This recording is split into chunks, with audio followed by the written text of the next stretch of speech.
हरे राम राम राम हरे हरे, हरे कृष्ण कृष्ण कृष्ण हरे हरे, हरे राम राम राम हरे हरे, हरे कृष्ण कृष्ण कृष्ण हरे हरे, हरे राम राम राम हरे हरे, हरे कृष्ण कृष्ण कृष्ण हरे हरे, हरे राम राम राम हरे हरे, हरे कृष्ण कृष्ण कृष्ण हरे हरे।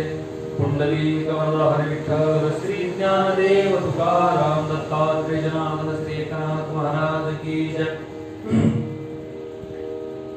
वक्रतुंड महाकाय सूर्यकोटि समप्रभ निर्विघ्नं कुरु मे देव सर्वकार्येषु सर्वदा। या कुन्देन तुषारहार धवला या शुभ्रभ्रस्तामृता, या वीणावरदण्डमण्डितकरा या श्वेतपद्मासना, या ब्रह्माच्युत शंकर प्रभृतिभिर्देवैः सदा वन्दिता, सा मां पातु सरस्वती भगवती निःशेषजाड्यापहा। समचरण सरोजं सान्द्रु नीलाम्बुदाभं जगदनिहितपाणिं मण्डलं मण्डलानां, तरुण तुलसीमाला कञ्जनं कुञ्जनेत्रं सदयदवल्हासं विठ्ठलं चिन्तयामि। समाधिस्थाश्वस्थरूपे दयाला मूढा पामराला गीतारावयाला, निराकार आकार होनी यथार्था, नमस्कार माझा श्री सद्गुरु एकनाथा। कुंडलीक वरद विठ्ठल श्री ज्ञानदेव तुकाराम दत्तात्रेय जनार्दन श्री एकनाथ महाराज की जय। आज या ठिकाणी वैकुंठवासी हरिभक्त परायण गुरुवर्य ज्येष्ठ वारकरी रत्न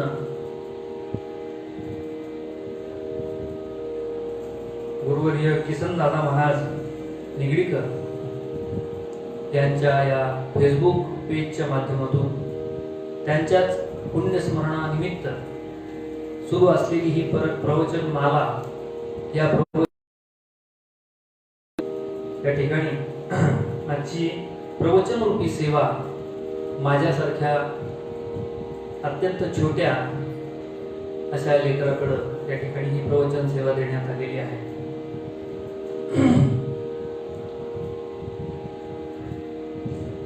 महाराजांचा आमचा प्रत्यक्ष आमची भेट जरी नाही झाली तरी महाराजांचे जे नातू आहेत हरिभक्त परायण आमचे परममित्र परमस्नेही वास्कर सांप्रदायिक वास्कर फडावर ज्यांच्या पिढ्यानपिढ्या त्या ठिकाणी वारकरी सेवा कीर्तन सेवा आजही रुजू होते असे आमचे आदरणीय हरिभक्त परायण परममित्र परमस्नेही श्रीयुत मारुती महाराज यांच्या आग्रहास्तव महाराजांचा आमचा खूप दाट त्या ठिकाणी परिचय आहे।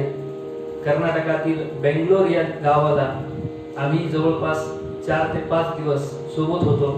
महाराजांनी माझ्या कीर्तनाला त्यावेळेस साथ सुद्धा केली होती। हरिभक्त परायण वैकुंठवासी किसन दादा महाराज यांच्याबद्दल मला जी मिळालेली माहिती आहे ती अशा पद्धतीची आहे। वारकरी अनेक जण होतात, वैष्णव अनेक जण होतात, कीर्तन अनेक जण करतात। त्यांच्याबद्दल सांगायचं झालं तर एकदा एका गावामध्ये जवळपास 5 ते 7 वर्ष पर्जन्यवृष्टी ही झालीच नव्हती आणि त्या गावातील सगळ्या गावकऱ्यांनी दादांना त्या ठिकाणी खूप आग्रहाने बोलवलं आणि दादांचं कीर्तन त्या ठिकाणी ठेवलं। दादांच्या कीर्तनाची गमया अशी की भगवंताच्या नामस्मरणात तेवढी नक्कीच ताकद आजही आहे। नवे आपण सर्वजण सातारा जिल्ह्यातील अत्यंत गुणीजन सर्व वारकरी बांधव आपण आहातच तसे, आणि या सातारा जिल्ह्याने अनेक अशा गोष्टी या महाराष्ट्राला त्या ठिकाणी दिलेल्या आहेत।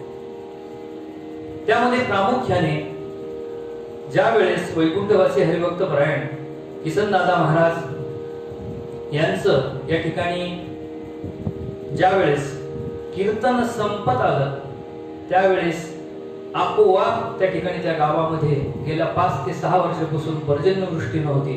पण आपोआप कीर्तन जसं संपलं तसं हळूहळू त्या ठिकाणी पर्जन्यवृष्टी सुरू झाली. आणि दादांच्या बद्दल एक फार मोठी त्या ठिकाणी महात्मा जो असतो, आणि तरी सुद्धा त्यावेळेस त्यांच्या काळी गाड्या वगैरे पण नव्हत्या, वाहन नव्हते. इवन त्यांच्या तरुणपणात अक्षरशः दादा महाराज चालत जात असत आणि चालत पायी जाऊन गावोगावी कीर्तनाची सेवा, ते सुद्धा विना मानधन. अशा पद्धतीचा एवढा मोठा महात्मा, आणि त्यांच्याबद्दल त्यांच्या पुण्यस्मरणानिमित्त पुण्यवंत व्हावे घेता सज्जनांची नावे या पद्धतीने खरोखर महाराजांचं करावं तेवढं त्या ठिकाणी जे पुण्य आत्मे असतात, जे महात्मे असतात, त्यांचंच पुण्य स्मरण होत असतं बघा. या पद्धतीने आज या ठिकाणी प्रवचन रूपी सेवेला आपण सुरुवात करत आहोत. परिहार जास्त न लांबवता प्रत्यक्ष आपण शांतीब्रह्म संत एकनाथ महाराज रचित एकनाथी भागवतातील एक ओवी घेणार आहोत. अध्याय 10 आहे आणि या 10व्या अध्यायामध्ये नाथ महाराज या ठिकाणी श्रीकृष्ण उद्धव संवाद आपल्याला विशद करतात. ओवी अशी आहे.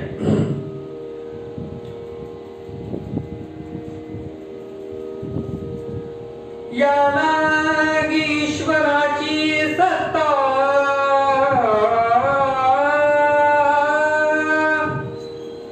तो कर्मफळाचा दाता,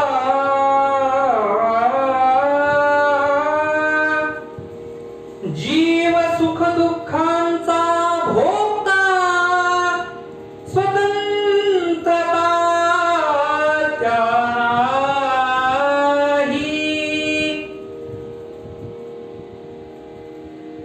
याला ईश्वराची सत्ता, तो कर्मफळाचा दाता, जीव सुख दुःखांचा भोगता, स्वतंत्रता त्या नाही.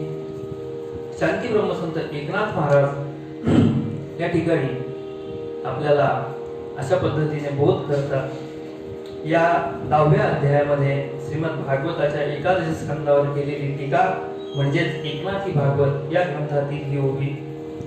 10वा अध्याय अर्थात कर्ममीमांसा या पद्धतीने नाथ महाराज एकेका श्लोकाचं ज्या वेळेस त्या ठिकाणी चिंतन करत होते, मनन करत होते आणि ते सार्थ त्या ठिकाणी त्याच्यावर टीका लिहित होते, त्या वेळेस त्यांच्या मनामध्ये प्रसन्न भाव त्या ठिकाणी होता. भगवंत आणि उद्धव यांच्या एक संवादातून नाथ महाराज आपल्या लेखणीतून एक सुंदर अशा ओव्या त्या ठिकाणी लिहितात आणि त्याचा अर्थ अगदी सरळ आणि सोप्या भाषेत आपल्याला समजेल अशा भाषेमध्ये त्या ठिकाणी एकनाथी भागवत या ग्रंथात विशद करतात.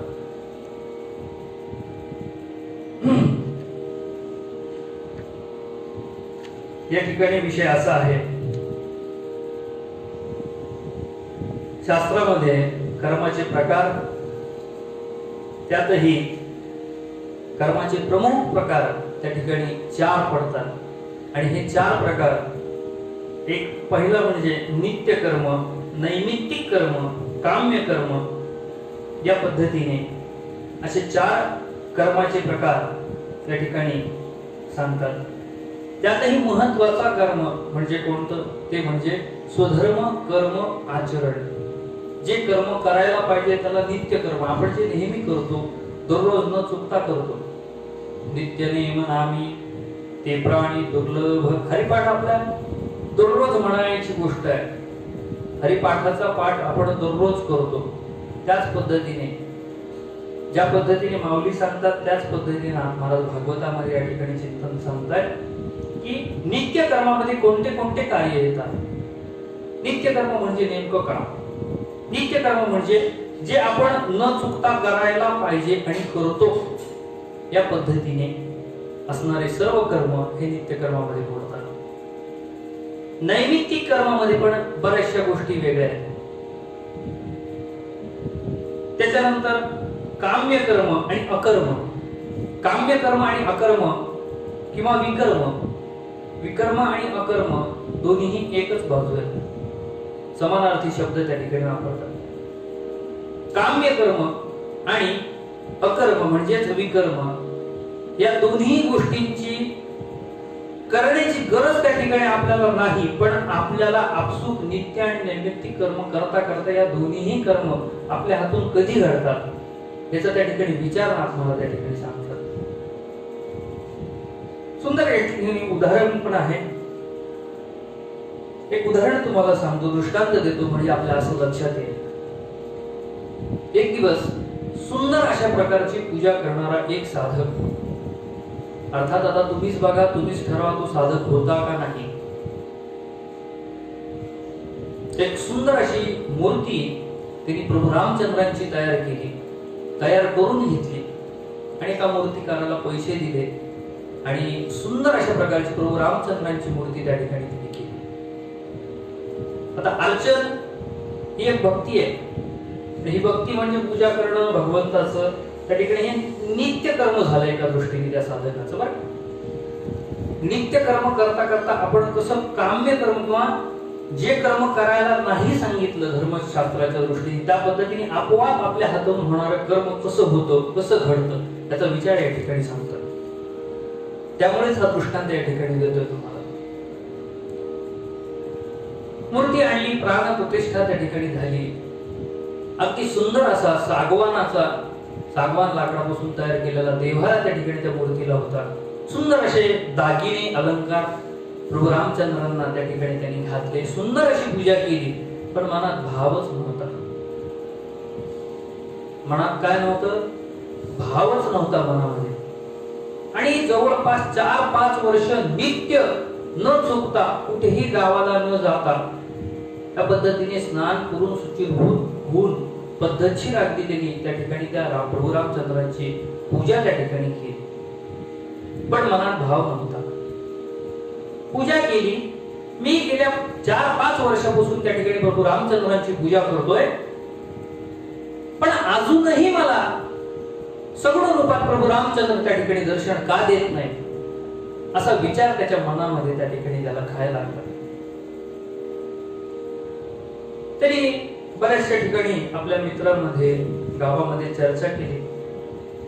जेवढे काही वृद्ध होते त्यांनी सांगितलं की आज नाही उद्या नाही परवा नाही तेरवा महिन्यानी वर्षांनी त्या पद्धतीने तुला प्रभू रामचंद्र निश्चित त्या ठिकाणी सगुण रूपात दर्शन देतील, यात मात्र शंका नाही.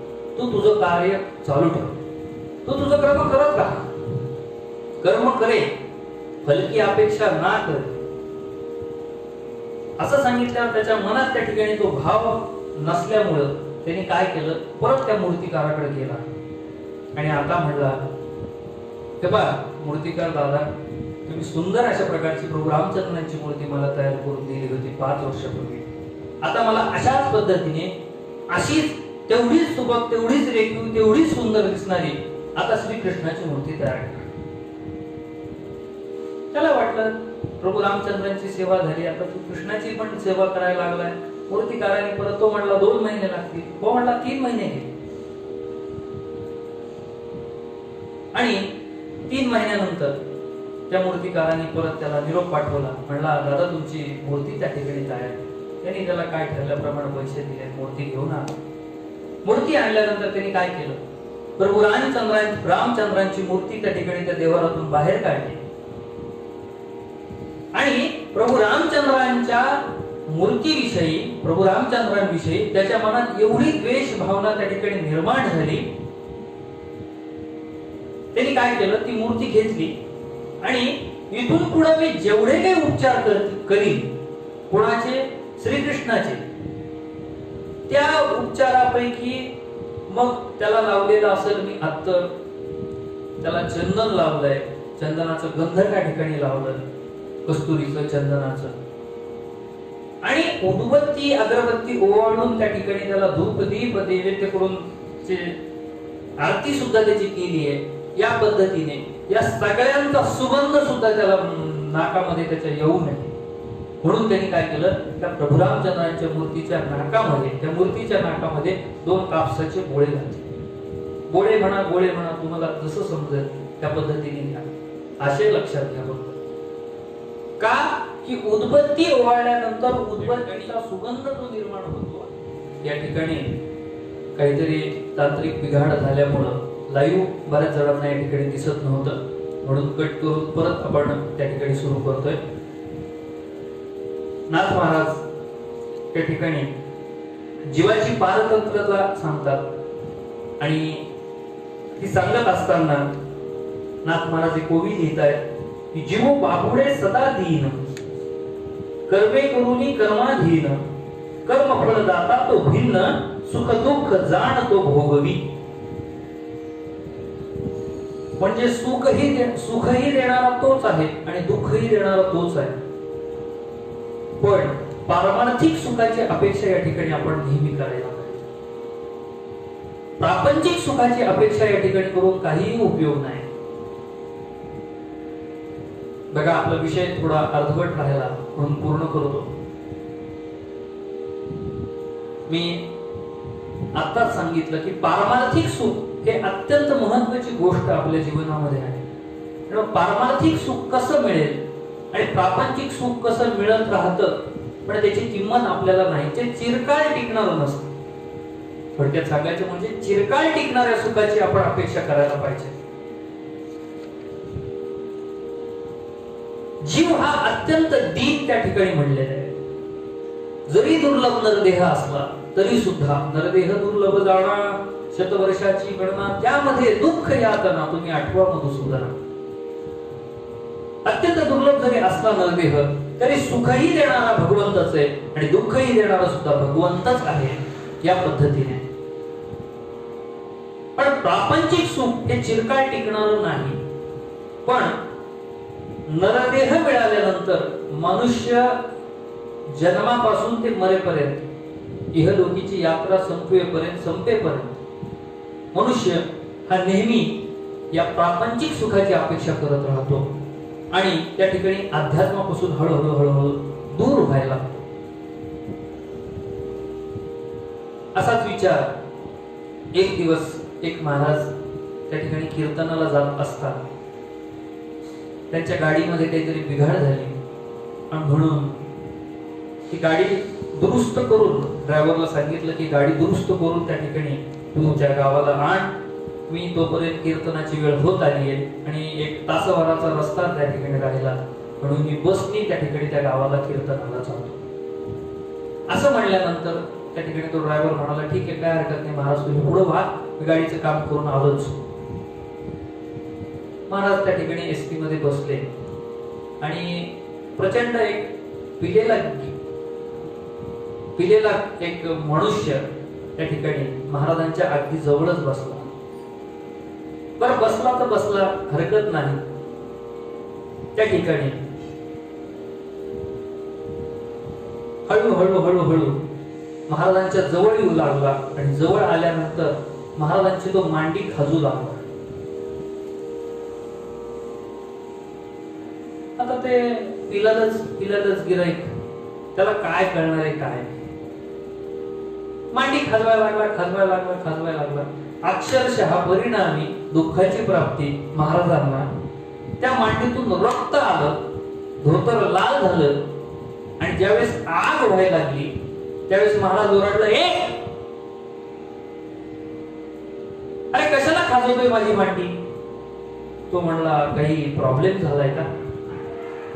महाराज म्हटले, प्रॉब्लेम नाही, तू माझी मांडी खाजवायला लागला. अच्छा, ठीक आहे म्हटलं, तुमची मांडी आहे का.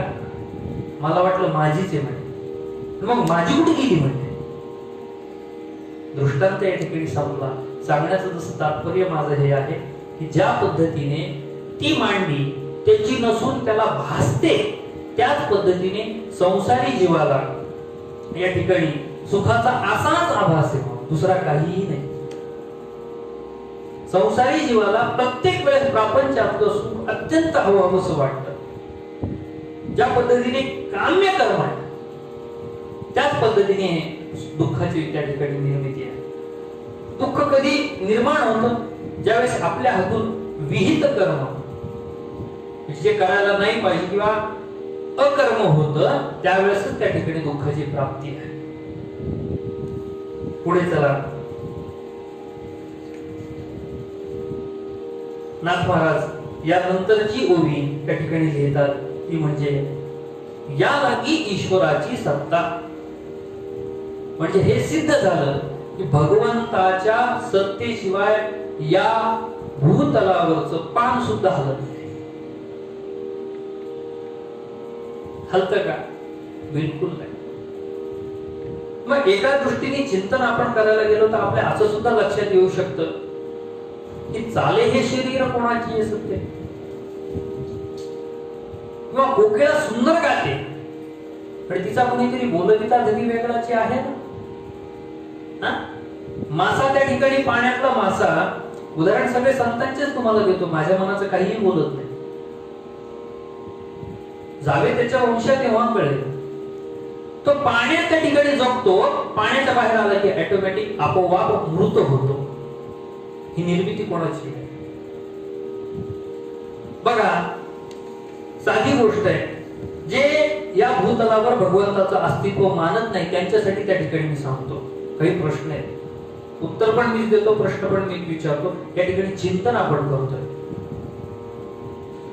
विचार करा, एखादा वृक्ष आहे, एखादा झाड आहे आणि या झाडाला आपण पाणी कुठे टाकतो? मुळापाशी.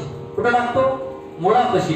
या मुळापाशी पाणी टाकल्यानंतर अशी कोणती जादू आहे किंवा अशी कोणती शक्ती आहे की आपोआप त्याच्या फांद्या वाढतात, त्या फांद्यांना पानं लागतात, वेली होतात, मोठ्या मोठ्या त्याचा विस्तार त्या ठिकाणी होतो वडाच्या झाडासारखा. पुढे जाऊन फुलाचा विचार केला तर त्या ठिकाणी त्याला फुलं लागतात.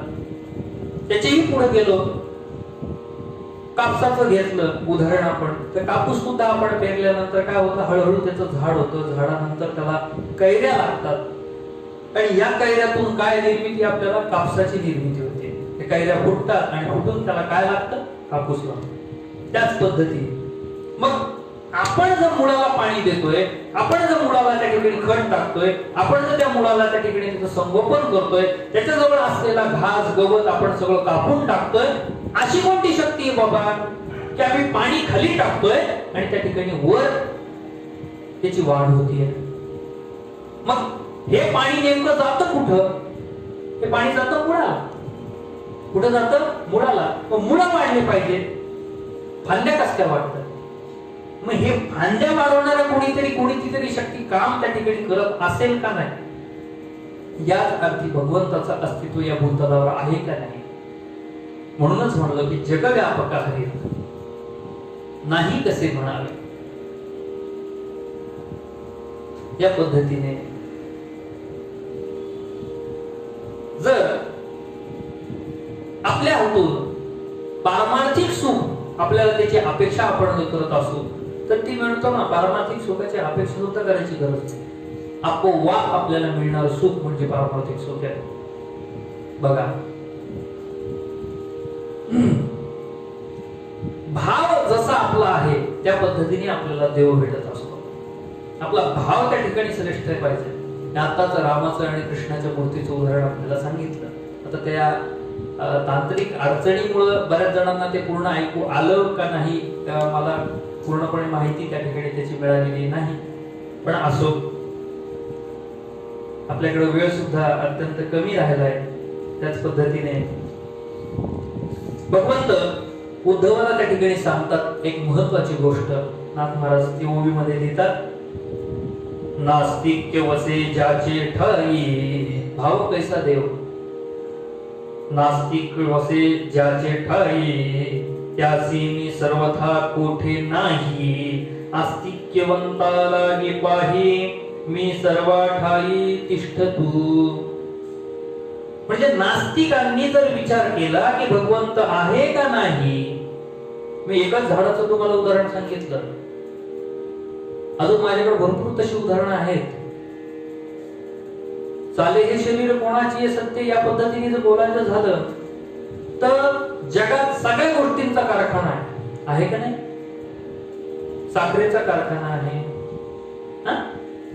परत तुमच्या ब्रशचा कारखाना आहे, औषधांचा कारखाना आहे, अजून मोठ्या मोठ्या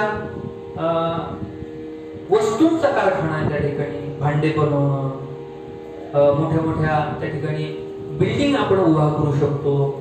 त्या सिमेंटचा कारखाना आहे, पाईपचा कारखाना आहे, प्लास्टिकच्या वस्तूंचा कारखाना आहे, खेळण्यांचा आहे. अनेक ठिकाणी अनेक पद्धतीने त्या ठिकाणी त्या कारखान्याचं आपल्याला पाहायला मिळतो. पण मला सांगा ना, आजपर्यंत रक्ताचा कारखाना आपण पाहिलाय का कुठे?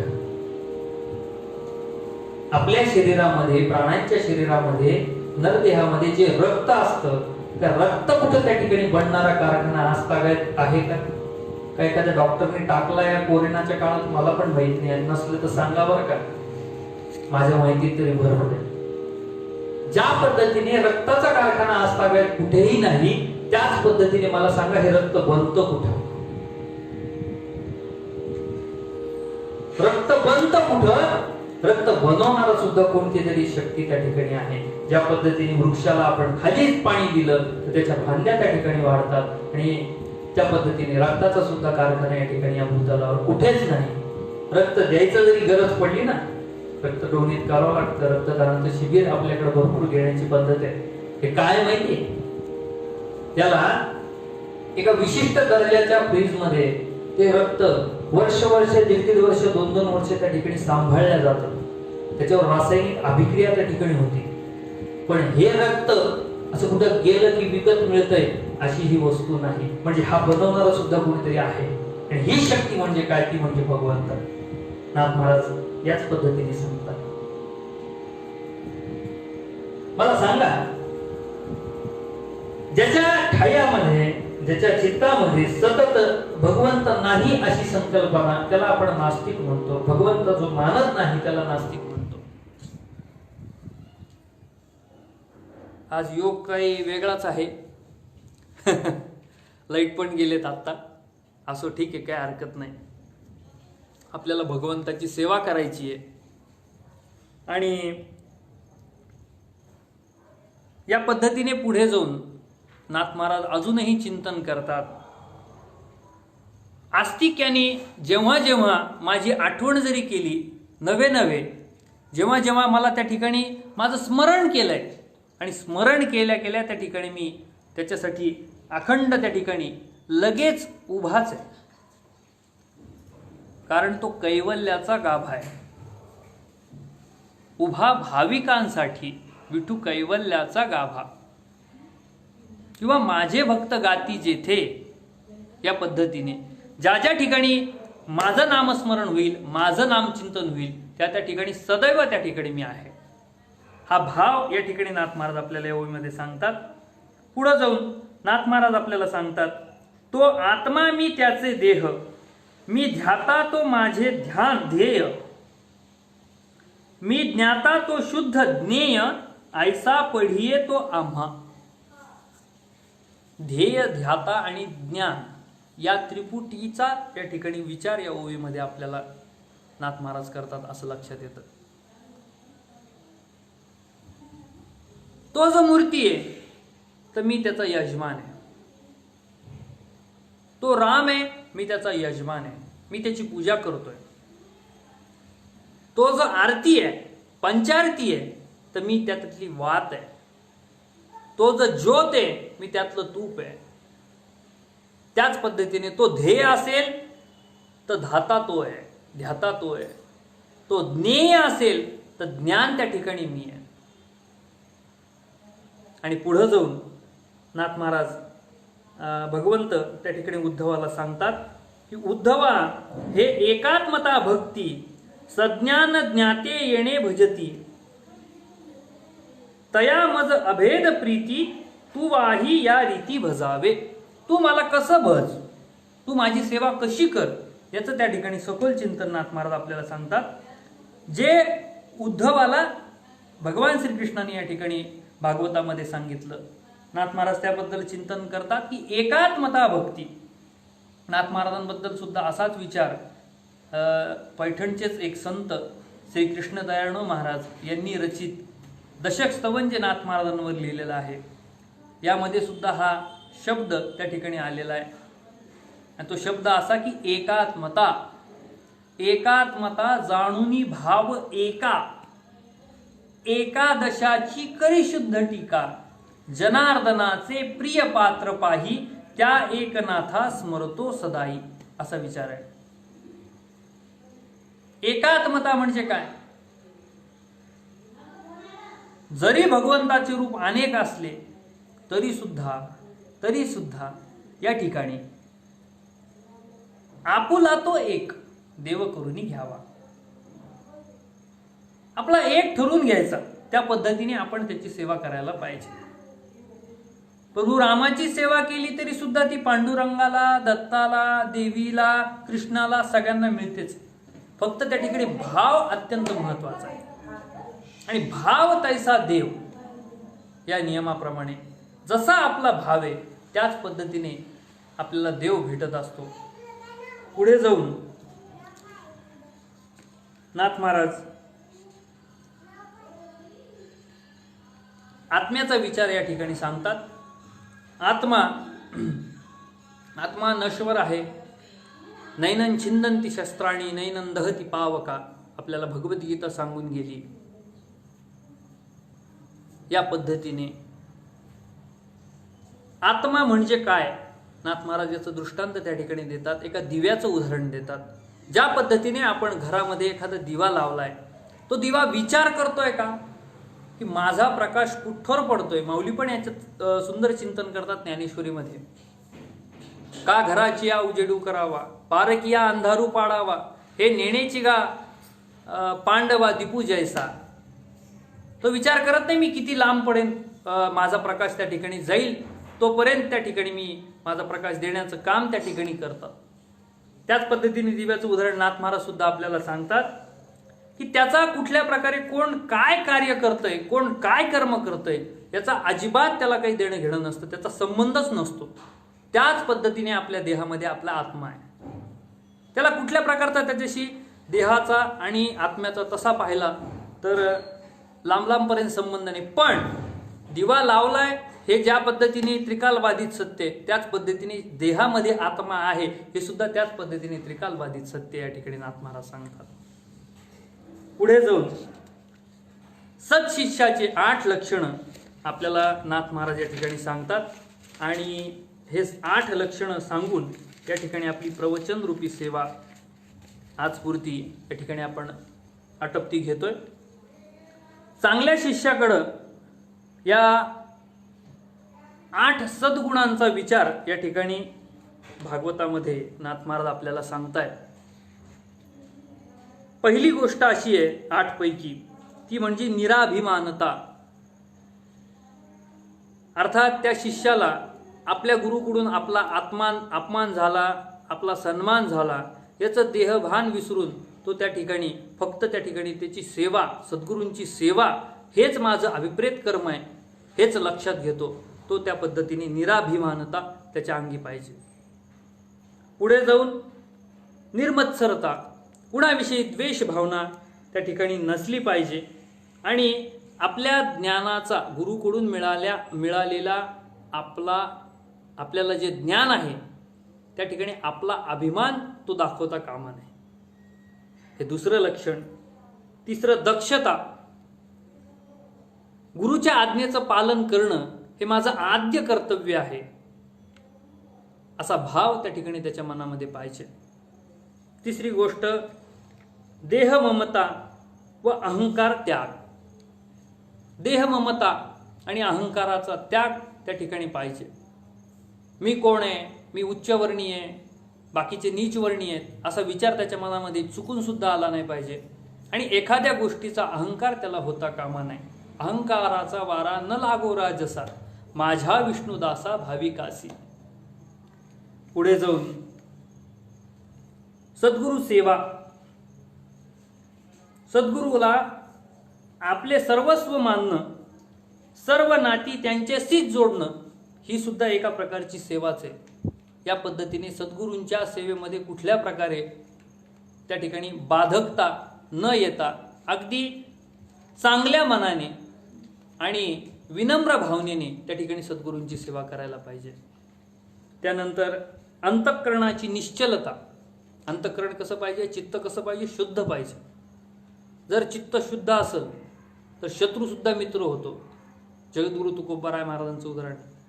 चित्त शुद्ध होती, शत्रू मित्र होती. व्याघ्र सर्पन खाती तया. परमार्थाविषयी अत्यंत जिज्ञासा व आस्था त्या ठिकाणी त्याच्या मनात निर्माण पाहिजे. त्या सत्शिष्याचं उदाहरण नाथ महाराज आपल्याला सांगतात. 7वं उदाहरण आहे, 7वा प्रकार सद्गुणाचा, 7वा गुण अशा प्रकारचा आहे. याविषयी अत्यंत आवड पाहिजे. कशाविषयी?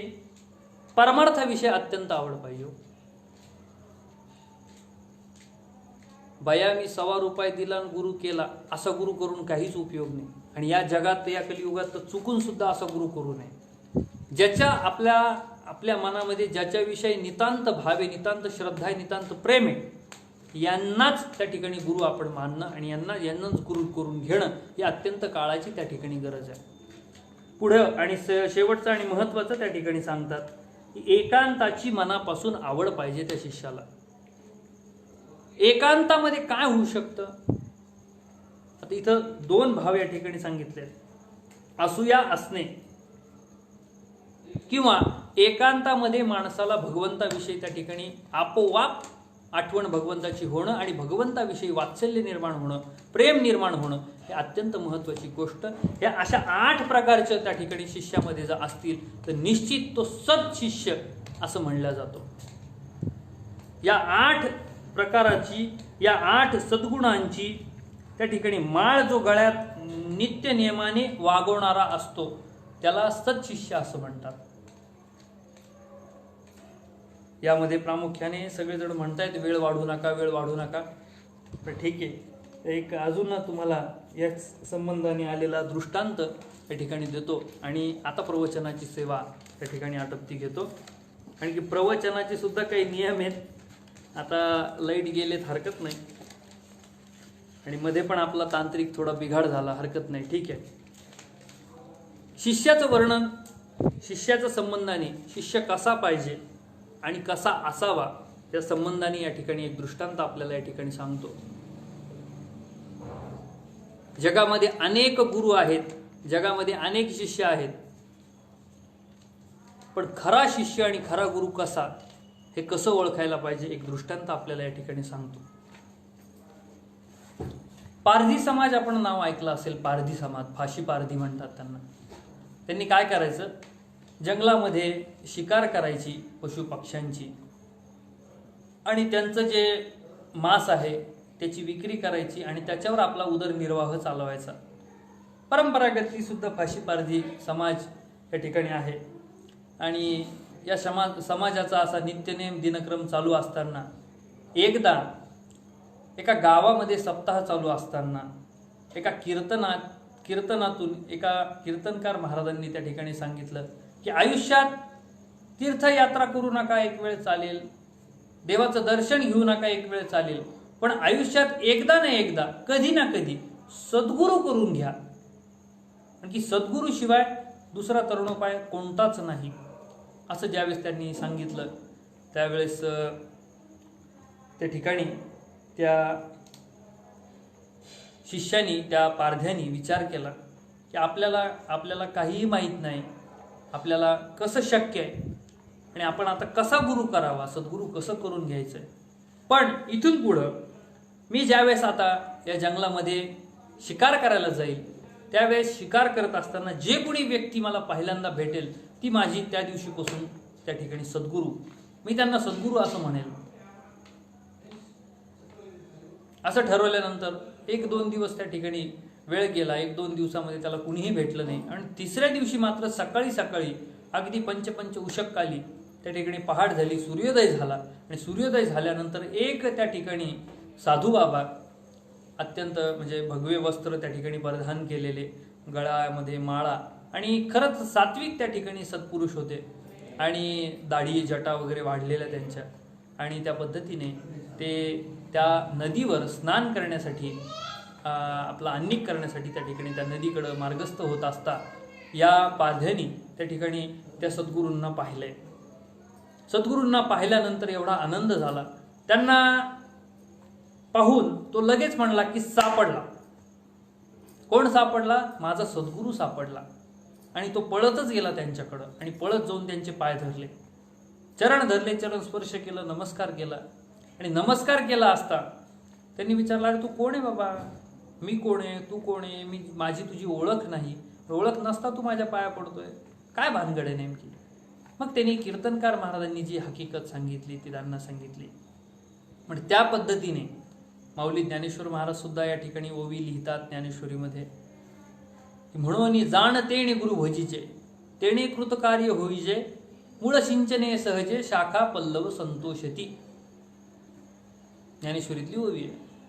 ज्या पद्धतीने पाणी पिना छान के और गुरु करना पहचान के, त्याच पद्धतीने शिष्य सुद्धा.